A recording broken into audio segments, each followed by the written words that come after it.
ಎಲ್ಲರಿಗೂ ನಮಸ್ಕಾರ. ಈ ದಿನ ನಾನು ಚರ್ಚೆ ಮಾಡುತ್ತಿರುವ ವಿಷಯ 1789 ಫ್ರಾನ್ಸಿನ ಮಹಾಕ್ರಾಂತಿಯ ಮುನ್ನಡೆ ಅಥವಾ the course of the revolution ಎಂಬ ವಿಚಾರವನ್ನು ಕುರಿತು ಚರ್ಚೆ ಮಾಡುತ್ತಿದ್ದೇನೆ.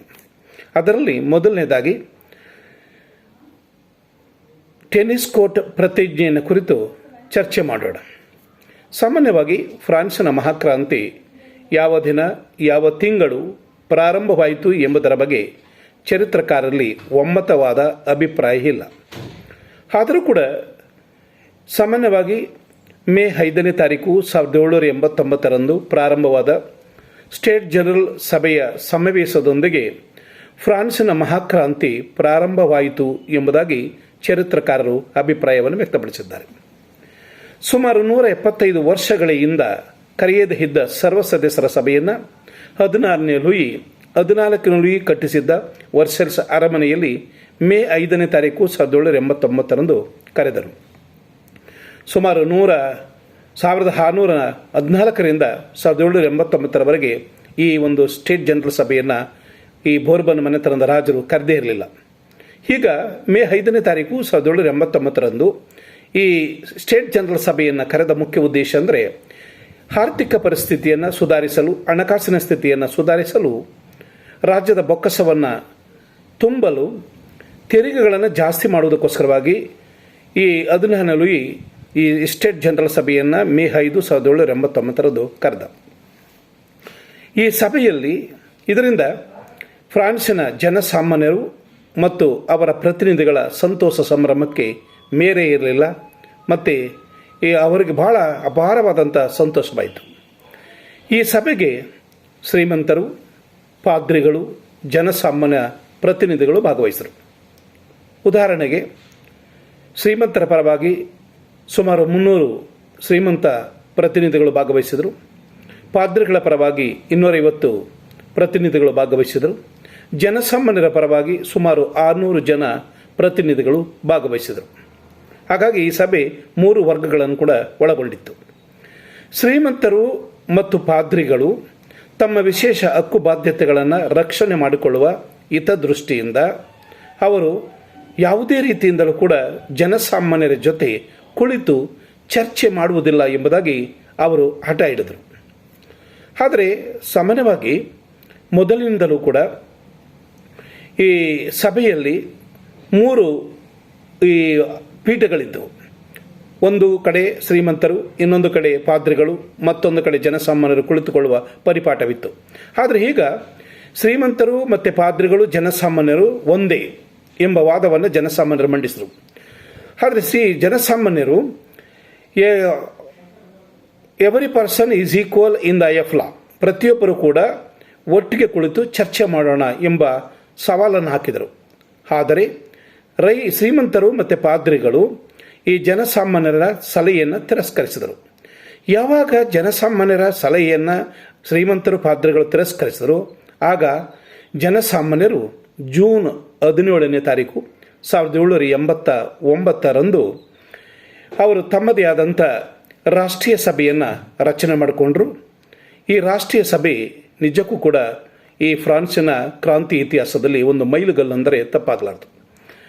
On June 17, 1789, the Third Order of France proclaimed itself a national assembly and invited the nobles and clergy to join it in the work of the national reformation. ಶ್ರೀಮಂತರನ್ನ, ಪಾದ್ರಿಗಳನ್ನು ಕೂಡ ಜನಸಾಮಾನ್ಯರು ರಾಷ್ಟ್ರೀಯ ಸಭೆಗೆ ಸೇರಿಕೊಳ್ಳಬೇಕೆಂಬುದಾಗಿ ಆಹ್ವಾನವನ್ನು ಕೊಡ್ತಾರೆ. ಆದರೆ ಶ್ರೀಮಂತರು, ಪಾದ್ರಿಗಳು ಇದನ್ನು ತಿರಸ್ಕಾರ ಮಾಡಿ ರಾಜನ ಬಳಿ ಅವರು ದೂರನ್ನು ಸಲ್ಲಿಸಿದರು. ಆಗ ಈ ಜನಸಾಮಾನ್ಯರು ಈ CA ಎಂಬುವನ್ನು ತಮ್ಮ ಮುಖಂಡರನ್ನಾಗಿ ನೇಮಕ ಮಾಡಿಕೊಂಡರು. ಈ ಸಂದರ್ಭದಲ್ಲಿ ರಾಷ್ಟ್ರೀಯ ಸಭೆಯ ಕಾರ್ಯಕಲಾಪಗಳಿಗೆ ಅಡ್ಡಿಯನ್ನುಂಟು ಮಾಡುವುದಕ್ಕೋಸ್ಕರವಾಗಿ ರಾಜ ಈ ಮಂತ್ರಿಗೆ ಆದೇಶವನ್ನು ಕೊಟ್ಟ. ಮಂತ್ರಿ ಈ ಸೈನಿಕರನ್ನು ಕಳಿಸ್ಕೊಡ್ತಾನೆ. ಆಗ ರಾಷ್ಟ್ರೀಯ ಸಭೆಯ ಕಾರ್ಯಸಾಧನೆಗಳನ್ನು ಅಡ್ಡಿ ಮಾಡಲು ಸಭೆಯ ದ್ವಾರಗಳನ್ನು ಮುಚ್ಚಿದ.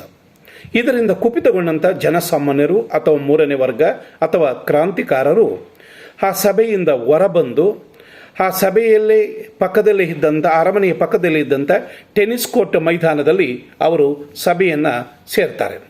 ಆ ಟೆನಿಸ್ ಕೋರ್ಟ್ ಮೈದಾನದಲ್ಲಿ ಸಭೆ ಸೇರಿದ್ರು. ಆ ಟೆನ್ನಿಸ್ ಕೋರ್ಟ್ ಮೈದಾನದ ಇನ್ನೊಂದು ಹೆಸರು ಏನೆಂದರೆ ಇಲ್ಲಿ ಸ್ಯಾಲೆ ಡು ಡಿ ಫಾರ್ಮ್ ಎಂಬುದು ಇದರ ಮತ್ತೊಂದು ಪ್ರಮುಖ ಹೆಸರು. ಈಗ ಬೈಲಿಯ ನಾಯಕತ್ವದಲ್ಲಿ ಜನಸಾಮಾನ್ಯರು ಅಥವಾ ಮೂರನೇ ವರ್ಗ ಮತ್ತು ಕ್ರಾಂತಿಕಾರರು ಫ್ರಾನ್ಸಿಗೆ ನೂತನ ಸಂವಿಧಾನ ಜಾರಿಗೆ ಬರುವ ತನಕ ಈ ಟೆನ್ನಿಸ್ ಕೋರ್ಟ್ ಮೈದಾನದಿಂದ ತೆರಳುವುದಿಲ್ಲ ಎಂಬುದಾಗಿ ಅವರು ಪ್ರಮಾಣ ವಚನವನ್ನು ಸ್ವೀಕರಿಸಿದರು. ಈ ಪ್ರಮಾಣ ವಚನವನ್ನು ಟೆನ್ನಿಸ್ ಕೋರ್ಟ್ ಪ್ರಮಾಣ ವಚನ ಎಂಬುದಾಗಿ ಕರೆಯಲಾಗಿದೆ.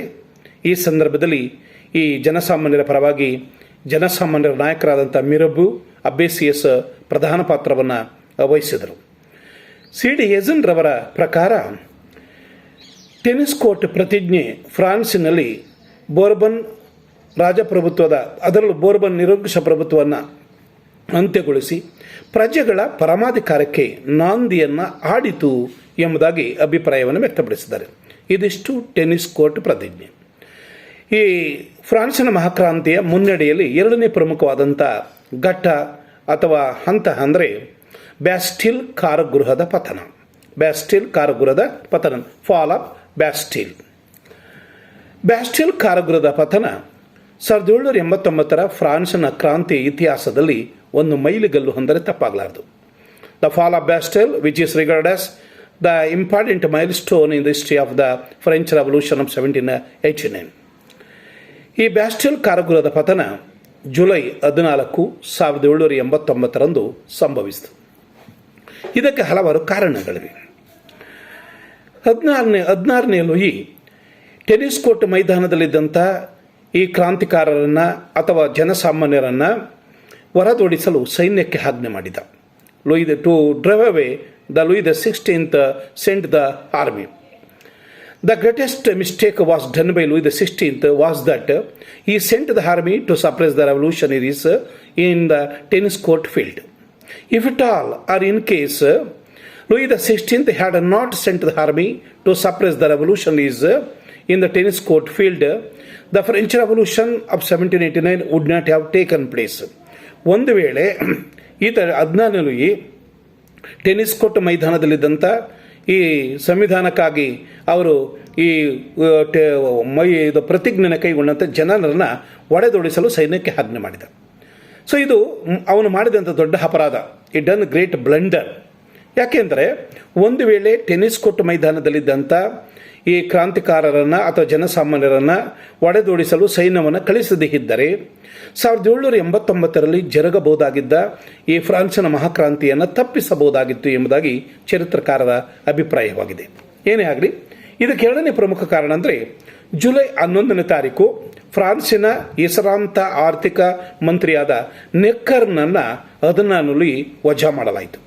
ಈ ನೆಕ್ಕರ್ನನ್ನು ಯಾವಾಗ ಅಧಿಕಾರದಿಂದ ವಜಾ ಮಾಡಲಾಯಿತು, ಇದು ಈ ಬ್ಯಾಸ್ಟಿಲ್ ಕಾರಾಗೃಹದ ಪತನಕ್ಕೆ ಪ್ರಮುಖವಾದ ಕಾರಣವಾಯಿತು ಅಂದರೆ ತಪ್ಪಾಗಲಾರದು. ಈ ಸಂದರ್ಭದಲ್ಲಿ ಜುಲೈ 12 1789 ಫ್ರಾನ್ಸಿನ ಒಬ್ಬ ಪ್ರಸಿದ್ಧ ಈ ಪತ್ರಿಕೋದ್ಯಮಿ ಇದ್ದ. ಅವನ ಹೆಸರು ಕಾಮಿಲೆ ಡೆಸ್ ಮೌಲಿನ್ ಅನಿಸುತ್ತಾ.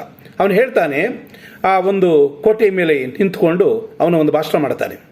ಜನಸಾಮಾನ್ಯರೇ, ಜರ್ಮನಿಯಿಂದ ಸೈನ್ಯ ಬರ್ತಾ ಇದೆ, ಈ ರಾತ್ರಿ ಕಗ್ಗೊಲೆಗಳು ಆಗ್ಬೋದು, ಫ್ರಾನ್ಸಿನವರ ಕಗ್ಗೊಲೆ ಆಗಬಹುದು, ಸಶಸ್ತ್ರಗಳನ್ನು ಹಿಡಿದು ನಿಂತುಕೊಳ್ಳಿ ಅಂತ ಅವನ ಭಾಷಣ ಮಾಡಿದ. ಸೊ ಈಗ ಜುಲೈ 14 1789 ಫ್ರಾನ್ಸಿನ ಜನ ಅಥವಾ ಕ್ರಾಂತಿಕಾರರು ಅಥವಾ ಮಾಬ್ ಅಥವಾ ಮೂರನೇ ವರ್ಗ ಪ್ಯಾರಿಸ್ನ ಬೀದಿಗಳಲ್ಲಿ ಸಾಕಷ್ಟು ಜನ ಜಮಾಯಿಸಿದರು.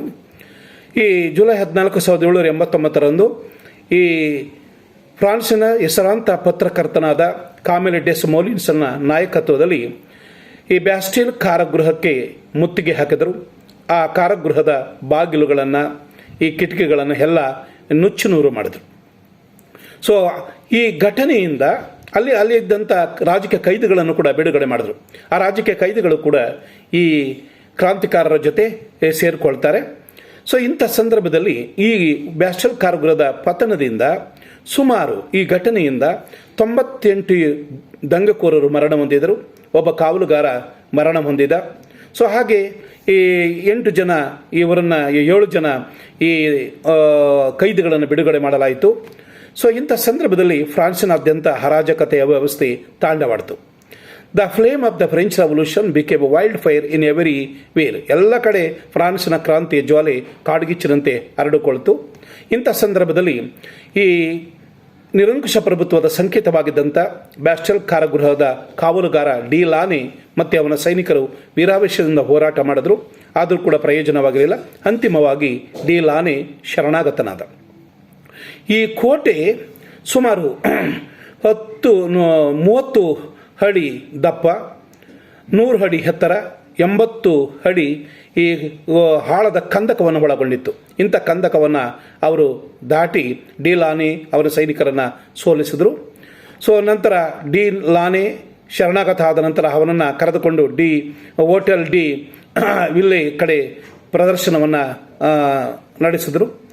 ಆ ಸಂದರ್ಭದಲ್ಲಿ ಈ ಜನಸಾಮಾನ್ಯರು ಮರಣ ಹೊಂದಿದ್ದನ್ನು ಸ್ಮರಿಸಿಕೊಂಡಂಥ ಕೆಲವು ಕ್ರಾಂತಿಕಾರರು ತಕ್ಷಣ ಈ ಬ್ಯಾಸ್ಟೆಲ್ ಕಾರಾಗೃಹದ ಕಾವಲುಗಾರ ಡಿ ಲಾನೆಯ ಶಿರಚ್ಛೇದನ ಮಾಡಿ ಒಂದು ಕೋಲಿಗೆ ಅವನ ಈ ತಲೆ ಬುರುಡೆಯನ್ನು ಸಿಕ್ಕಿಸಿಕೊಂಡು ಮೆರವಣಿಗೆಯನ್ನು ಹೊರಡುತ್ತಾರೆ.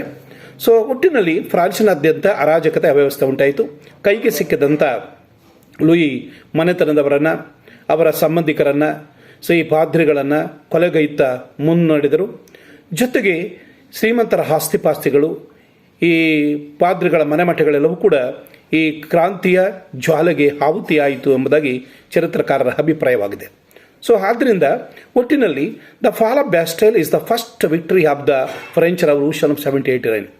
1789 ಫ್ರಾನ್ಸ್ನ ಇದು ಬ್ಯಾಸ್ಟೆಲ್ ಕಾರಾಗೃಹದ ಪತನ ನಿಜಕ್ಕೂ ಕೂಡ 1789 ಫ್ರಾನ್ಸ್ನ ಕ್ರಾಂತಿಯ ಇತಿಹಾಸದಲ್ಲಿ ಒಂದು ಮೊಟ್ಟ ಮೊದಲ ವಿಜಯ ಅಂದರೆ ತಪ್ಪಾಗಲಾರದು. ಈ ಸಂದರ್ಭದಲ್ಲಿ ಕ್ರಾಂತಿಕಾರರು ಬೋರ್ಬನ್ ಮನೆತನದ ಶ್ವೇತ ಧ್ವಜವನ್ನು ಕೆಳಗಿಳಿಸಿ ಅದನ್ನು ತುಳಿದು ಕ್ರಾಂತಿಕಾರರ ತ್ರಿವರ್ಣ ಧ್ವಜವನ್ನು ಹಾರಿಸಿದರು. ಅದು ಕೆಂಪು, ಬಿಳಿ, ಹಸಿರು ಬಣ್ಣದ ತ್ರಿವರ್ಣ ಧ್ವಜವನ್ನು ಅವರು ಹಾರಿಸಿದರು. ಜುಲೈ 14, 1789 ದಿನವನ್ನು ರಾಷ್ಟ್ರೀಯ ದಿನಾಚರಣೆ ಅಂತಲೂ ಮತ್ತು ರಾಷ್ಟ್ರೀಯ ರಜಾ ದಿನ ಅಂತ ಘೋಷಿಸಲಾಯಿತು. ಇಂದಿಗೂ ಕೂಡ ಜುಲೈ 14, 1789 ದಿನವನ್ನು ಫ್ರಾನ್ಸಿನ ಜನ ತಮ್ಮ ಸ್ವಾತಂತ್ರ್ಯದ ದಿನಾಚರಣೆ ಅಂತ ಆಚರಣೆ ಮಾಡಿಕೊಂಡು ಬರ್ತಾ ಇದ್ದಾರೆ. ಈ ಸಂದರ್ಭದಲ್ಲಿ ಬ್ಯಾಸ್ಟೆಲ್ ಕಾರಾಗೃಹದ ಪತನವನ್ನು ಕುರಿತು ಅದನ್ನು ಹೇಳ್ತಾನೆ, ಇದು ಮಹಾದಂಗೆ ಅಂತ ಹೇಳಿದರೆ ಒಬ್ಬ ಪತ್ರಕರ್ತ ಇದು ಮಹಾದಂಗೆ ಅಲ್ಲ, ಮಹಾಕ್ರಾಂತಿ ಎಂದು ಹೇಳಿದ. ಜುಲೈ 14, 1789 ಜರುಗಿದಂಥ ಈ ಬ್ಯಾಸ್ಟೆಲ್ ಕಾರಾಗೃಹದ ಪತನ ಹಲವಾರು ಪರಿಣಾಮಗಳನ್ನು ಉಂಟು ಮಾಡಿತು. ಮೊದಲನೇದಾಗಿ ಜುಲೈ 17, 1789 ನೆಕ್ಕರ್ನನ್ನು ಪುನಃ ಅಧಿಕಾರಕ್ಕೆ ತರಲಾಯಿತು. Necker was reappointed as the economic minister of France. ಇದು ಮೊದಲನೇ ಪರಿಣಾಮ. ಎರಡನೇದಾಗಿ in order to establish peace and security Paris commune was established. ಈ ಬ್ಯಾಸ್ಟೆಲ್ ಕಾರಾಗೃಹದ ಪತನದ ಮತ್ತೊಂದು ಪ್ರಮುಖ ಪರಿಣಾಮ ಅಂದರೆ ಫ್ರಾನ್ಸ್ ದೇಶದಲ್ಲಿ ಶಾಂತಿ ಸುವ್ಯವಸ್ಥೆಯನ್ನು ಸ್ಥಾಪಿಸಲು ಪ್ಯಾರಿಸ್ ಕಮ್ಯೂನನ್ನು ಸ್ಥಾಪಿಸಲಾಯಿತು. ಮೂರನೇದಾಗಿ ಈ peasants revolted against feudal Lord's.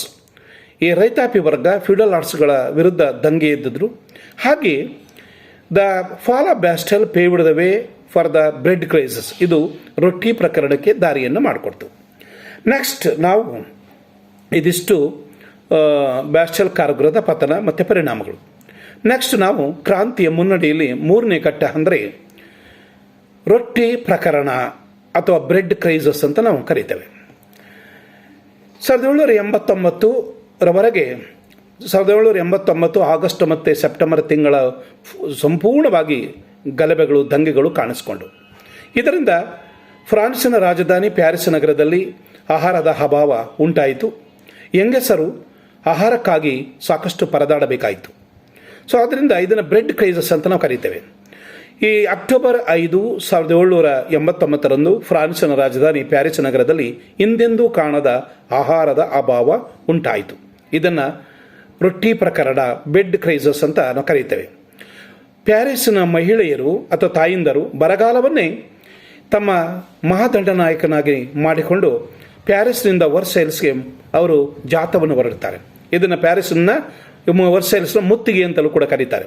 ಆದರೆ ರೆಮಿಸೆಂಟ್ ಹೇಳ್ತಾರೆ, so it is not a bread crisis, it is a purely appetite revolution. ಇದು ಹಸಿದ ಕ್ರಾಂತಿ ಎಂಬುದಾಗಿ ಕರೆಯಲಾಗಿದೆ. ಸೊ ಮಾರೆಟ್ಟನ ನಿರ್ದೇಶನದಂತೆ ಈ ಫ್ರಾನ್ಸಿನ ಮಹಿಳೆಯರು ಪ್ಯಾರಿಸ್ನಿಂದ 12 ಕಿಲೋಮೀಟರ್ ದೂರದಲ್ಲಿದ್ದ ವರ್ಸೆಲ್ಸ್ಗೆ ಮುತ್ತಿಗೆ ಹಾಕ್ತಾರೆ. ಅವನು ಒಂದು ಭಾಷಣವನ್ನು ಮಾಡಿದ. ಜನತೆಯ ಸುಭದ್ರತೆಯನ್ನು ಕಾಪಾಡಿಕೊಳ್ಳದ ಸರ್ಕಾರವನ್ನು ಕಿತ್ತೇ ಸೇರಿ ಶಾಸಕಾಂಗ ಸಭೆಗೆ ಮುತ್ತಿಗೆ ಹಾಕಿರಿ, ಆಹಾರಕ್ಕಾಗಿ ಬೇಡಿಕೆ ನೀಡಿ ಅಂತ ಅವನು ಆದೇಶವನ್ನು ಕೊಟ್ಟ. ಅದರಂತೆ ಈ ಫ್ರಾನ್ಸಿನ ಬಡ ಮಹಿಳೆಯರು ಕೈಯಲ್ಲಿ ದೊಣ್ಣೆಯನ್ನು, ಈ ಪೊರಕೆಯನ್ನು, ಕೋಲನ್ನು ಹಿಡಿದುಕೊಂಡು ಲಫಾಯ್ಟನ್ ನಾಯಕತ್ವದಲ್ಲಿ ಅವರು ಅಕ್ಟೋಬರ್ 5, 1789 ಫ್ರಾನ್ಸಿನ ರಾಜಧಾನಿ ಪ್ಯಾರಿಸ್ ನಗರದಿಂದ ವರ್ಸೆಲ್ಸ್ಗೆ ಅವರು ಜಾಥವನ್ನು ಹೊರಡ್ತಾರೆ. A long line of the poorest women of Paris armed with stick, broom and club and under the leadership of Lafayette march from Paris to Versailles. ಅವರು ದಾರಿ ಉದ್ದಕ್ಕೂ ಕೂಡ in the mid of the way a long line of the poorest women of Paris shouted that bread bread bread bread bread bread bread bread bread, ರೊಟ್ಟಿ ಬೇಕು ರೊಟ್ಟಿ, ರೊಟ್ಟಿ ಬೇಕು ರೊಟ್ಟಿ, ರೊಟ್ಟಿ ಬೇಕು ರೊಟ್ಟಿ ಅಂತ ಆರ್ಭಟಿಸ್ತಾ ಅವರು ಹೊರಟರು. ಸಾಯಂಕಾಲ ಹೊರಡ್ತಾರೆ. ಆಗ ಇಡೀ ಸಾಯಂಕಾಲ ಅಲ್ಲೇ ಕುಂತರು ಕೂಡ ಅರಮನೆ ಮುಂದೆ, ವರ್ಸೆಲ್ಸ್ ಅರಮನೆ ಮುಂದೆ ರಾಜ ರಾಣಿ ಯಾರು ಕೂಡ ದುಃಖವನ್ನು ಕೇಳಲಿಲ್ಲ. ಕೊನೆಗೆ ಈ ಕೆಲವು ಪ್ರತಿನಿಧಿಗಳನ್ನು ಆ ರಾಜನ ಬಳಿ ಕಳಿಸ್ತಾರೆ. ಅದರಂತೆ ಮೌರೀಸ್ ಎಂಬವನು ಆ ರಾಜನ ಜನಗಳ ಪ್ರತಿನಿಧಿಯಾಗಿ ಅಲ್ಲಿಗೆ ರಾಜನ ಬಳಿ ಹೊರಟ. ಆ ರಾಜನ ಬಳಿಗೆ ಮೌರೀಸ್ ಹೊರಟಾಗ ಚಾಬ್ರಿ ಎಂಬುವಳು ಕೂಡ ಒಬ್ಬ ಸುರಸುಂದರಿ, ಅವಳು ಕೂಡ ಹೋಗ್ತಾಳೆ. ರಾಜನನ್ನು ನೋಡಿ ಮೂರ್ಛೆ ಹೋಗಿ ಬಿದ್ದು ಹೋಗ್ತಾಳೆ.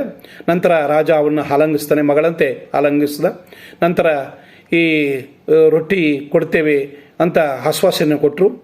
ಸೊ ಇದಾದ ನಂತರ ಅನೇಕ ಸೈನಿಕರು ಈ ಅತಿ ಸುಂದರಿಯರನ್ನು, ಅಂದರೆ ಜಾತ ಹೊರಟಿರ್ತಕ್ಕಂಥ ಸುಂದರಿಯರನ್ನು ಮತ್ತು ಅನೇಕ ಜನತೆಯನ್ನು ಅವರು ಕರ್ಕೊಂಡೋಗಿ ಮನೆಗಳಲ್ಲಿ ಊಟವನ್ನು ಹಾಕಿದ್ರು. ಮಾರನೇ ದಿನ ರೊಟ್ಟಿ ಬೇಕು ರೊಟ್ಟಿ ಅಂತ ಕೂಕ್ಕೊಂಡಾಗ, ಈ ಸಂದರ್ಭದಲ್ಲಿ ಜಾತ ಹೊರಟಾಗ ಕೆಲವು ಪುರುಷರು ಕೂಡ ಈ ಮಹಿಳೆಯರ ವೇಷವನ್ನು ಧರಿಸ್ಕೊಂಡು ಪ್ಯಾರಿಸ್ಸಿಂದ ವರ್ಸೆಲ್ಸ್ಗೆ ಮಹಿಳೆಯರ ಜೊತೆ ಜಾತವನ್ನು ಹೊರಟಿರ್ತಾರೆ. ಸೊ 8,000 ಜನ ದಾರಿ ಉದ್ದಕ್ಕೂ ಸೇರಿಕೊಳ್ತಾರೆ. ಆ ಕಬ್ಬಿಣದ ದ್ವಾರಗಳ ಮುಂದೆ ನಿಂತ್ಕೊಳ್ತಾರೆ. ಸೊ ಅಕ್ಟೋಬರ್ 6, 1789 ಪ್ಯಾರಿಸ್ನ ಬಡ ಮಹಿಳೆಯರು ಮತ್ತು ಕೆಲವು ಜನ ರೊಟ್ಟಿ ಬೇಕು ರೊಟ್ಟಿ ಅಂತ ಕೂಕ್ಕೊಂಡಾಗ ಅದರ ಪ್ರತಿಧ್ವನಿ ಈ 14 ಲೂಯಿ ಮೇರಿ ಆಂಟೊನೆಂಟ್ಗೆ ಗೊತ್ತಾಗುತ್ತೆ. ಆ ಸಂದರ್ಭದಲ್ಲಿ ಮೇರಿ ಆಂಟೊನೆಂಟ್ ಕೇಳ್ತಾಳೆ, so what you want my dear poorest women of Paris, ನಿಮ್ಗೆ ಏನು ಬೇಕು ಅಂತ ಹೇಳಿದಾಗ ವಿ ವಾಂಟ್ ಬ್ರೆಡ್ ಅಂತ ಕೇಳ್ತಾರೆ. So if you have no bread, if you cannot have bread, why they do not eat cake ಅಂತಾಳೆ. If they cannot have bread, why they do not eat cake, ನಿಮ್ಮಲ್ಲಿ ತಿನ್ನುವುದಕ್ಕೆ ರೊಟ್ಟಿ ಇಲ್ಲ ಅಂದರೆ ಕೇಕನ್ನು ತಿನ್ನಿ ಅಂತಾಳೆ. ಅವ್ರು ಹೇಳ್ತಾರೆ ಜನ, we have no money to purchase cake.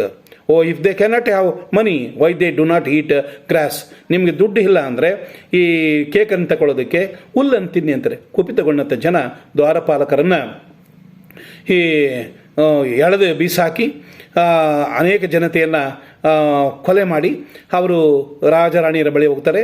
ರಾಣಿ ರಾಜನ ಬಳಿ ಓಡಿ ಹೋಗ್ತಾಳೆ. ಸೊ ಆಗ ರಾಜ ರಾಣಿಯರನ್ನು ಮತ್ತು 2 ಮಕ್ಕಳನ್ನು ಕರ್ಕೊಂಡು ಬಂದರು. ವರ್ಸೆಲ್ಸಿಂದ ಪ್ಯಾರಿಸ್ಗೆ ಬರ್ತಾರೆ. ಬರಬೇಕಾದ್ರೆ ಒಂದು ಗಾಡಿ ಮೇಲೆ ಕೂರಿಸ್ಕೊಂಡಾಗ ಈ ಕಡೆ ವರ್ಸೆಲ್ಸಿಂದ ಪ್ಯಾರಿಸ್ಗೆ ಹೊರಡಬೇಕಾದ್ರೆ ಅವರು ಘೋಷಣೆಗಳನ್ನು ಕೂಗಿದ್ರು. ಅವರ ಘೋಷಣೆಗಳ ಬದಲಾವಣೆ ಆಗಿತ್ತು. We have the baker and the baker wife and little cook boy, now we shall have bread. ಈಗ ರೊಟ್ಟಿ ತಯಾರು ಮಾಡುವವನನ್ನು ಮತ್ತು ರೊಟ್ಟಿ ತಯಾರು ಮಾಡುವವನ ಮಡದಿಯನ್ನು ಮತ್ತು ಈ ರೊಟ್ಟಿ ತಯಾರು ಮಾಡುವವನ ಮಗುವನ್ನು ನಾವು ಕರೆದುಕೊಂಡು ಹೋಗುತ್ತಿದ್ದೇವೆ. ಈಗ ರೊಟ್ಟಿಯ ಅಭಾವ ಇಲ್ಲ ಅಂತ ಹೇಳ್ತಾರೆ. ಈಗ ಮಧ್ಯಾಹ್ನ ಮೆರವಣಿಗೆ ಸಿದ್ಧವಾಯಿತು ವರ್ಸೆಲ್ಸಿಂದ ಪ್ಯಾರಿಸ್ಗೆ. ಆ ಮೆರವಣಿಗೆ ಮುಂಭಾಗದಲ್ಲಿ ಈ ರಾಷ್ಟ್ರೀಯ ಸೇನೆ ಇತ್ತು. ಅದರ ಹಿಂದೆ ಅರಮನೆ ಮತ್ತು ಖಾಸಗಿ ಸೈನ್ಯ ಇತ್ತು. ರಾಜ ಮತ್ತು ಅವನ ರಾಣಿ ಮೇರಿ ಆಂಟೊನೆಂಟೆ, 2 ಮಕ್ಕಳು, ತನ್ನ ಸಹೋದರಿ ಎಲಿಜಬೆತ್ ಎಲ್ಲರೂ ಕೂಡ ಗಾಡಿಗಳಲ್ಲಿ ಕುಳಿತುಕೊಂಡು ಅವರು ಹೊರಟರು. ಟೊಲರೀಸ್ ಅರಮನೆಯಲ್ಲಿ ಸ್ವಲ್ಪ ವಿಶ್ರಾಂತಿ ಪಡ್ಕೊಂಡ್ರು. ನಂತರ ಪ್ಯಾರಿಸ್ನಂತ ಮುಖ ಮಾಡಿದರು. ಸೊ ಅವರು ಈಗೇನು ಇಷ್ಟೆಲ್ಲ ಆದಾಗ Louis the 16th last is control over the revolution, ಕ್ರಾಂತಿಯ ಮೇಲೆ ತನ್ನ ಹಿಡಿತವನ್ನು ಕಳ್ಕೊಂಡ. ಆಗ ತಪ್ಪಿಸಿಕೊಂಡು ಹೋಗೋದಕ್ಕೆ ರಾಜರಾಣಿಯರು ವಿಫಲ ಪ್ರಯತ್ನವನ್ನು ಮಾಡ್ತಾರೆ. Louis the 16th and Marie Antoinette try to flee to save their lives. ಪ್ರಾರಂಭದಿಂದಲೂ ಕೂಡ ಇವರ ಚಲನವಲನಗಳನ್ನು ಕ್ರಾಂತಿಕಾರರು ಅವರು ಅಬ್ಸರ್ವ್ ಮಾಡ್ತಾನೆ ಇದ್ದರು, ಅಂದರೆ ಅವರು ನೋಡ್ತಾನೆ ಇದ್ದರು. ಈ ಸಂದರ್ಭದಲ್ಲಿ ಸೆಪ್ಟೆಂಬರ್ ಕಗ್ಗೊಲೆಗಳಾದವು. 1793ರಿಂದ 94 ಅವಧಿಯಲ್ಲಿ ಭಯಾನಕ ಆಳ್ವಿಕೆ ಕೂಡ ಪ್ರಾರಂಭವಾಯಿತು.